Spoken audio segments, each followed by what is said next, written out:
Hello mga kachabi, welcome to Angel Vlog.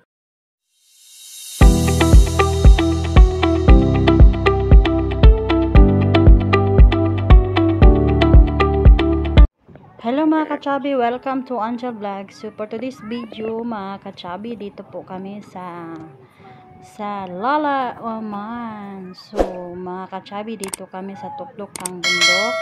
Kasama nila Kuya Hobart at saka ni Atias.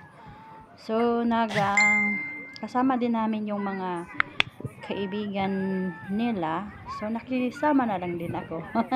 Nakipag-join na lang din ako. Ganon. So mga kachabi, nag-gathering po kami dito sa tuklok ng bundok. Sobrang ganda ng place dito. Sobrang ganda yung area. Ang lakas ng hangin. Talagang nakaka-fresh ng ng utak. Pag meron kang mga dinadala ng mga problema, yung stress ka sa mga problema mo, so dyan ka uupo sa tent na yan, tapos titingin ka sa malayo na malayo, talagang ma-refresh yung utak mo. Maganda nga dito pag may ba tawag nito, yung sa atin na mga bahay kubo ganun, tapos na dito ka sa tuktok ng bundok, matutulog ka, ang sarap ng hangin. Parang sa amin na area mga kachabi, sa Pinili. Nandito kami sa taas, so binidyo ko dyan sa baba yung mga kalsada niya. Sobrang ganda niya tignan. So ganyan pala dito yung yung place ng Uman. Daming mga bundok dito sa Salala. Ganito yung area niya. This coming July to July ganun. Ting-ulan na dito so yung lahat na yan dyan mag-green yan.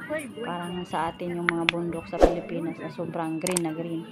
Dito ganyan yan siya yung area niya. Pag ting-ulan, lahat ng taga Muscat dito yan sila pupunta kasi sobrang lamig dito na magbakasyon.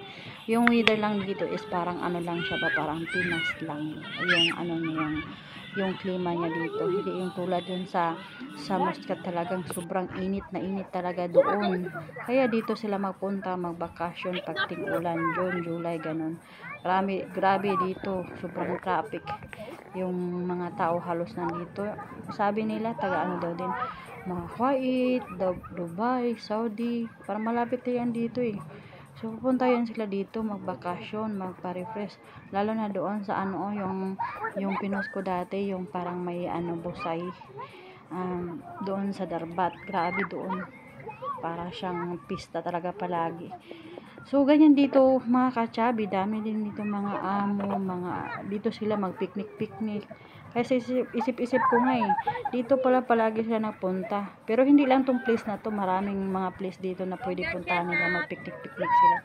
Sobrang ganda talaga mga kachabi, nakaka-refresh ng ng utak. Kaya yun mga kachabi, yung flex ko sa aking vlog for today.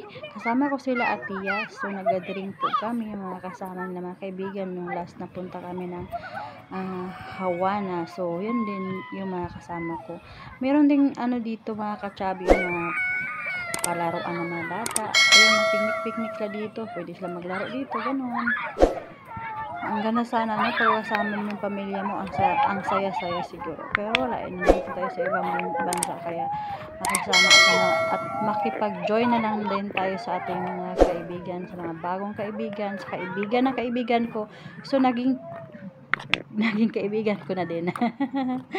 So ganon. So yan lang po yung vlog natin for today mga kachabi. Thank you for watching, and don't forget to like, subscribe to my YouTube channel, and bye bye, see you next vlog, and God bless you po sa inyong lahat. I hope nagustuhan nyo ang ating vlog for today mga kachabi. Bye bye.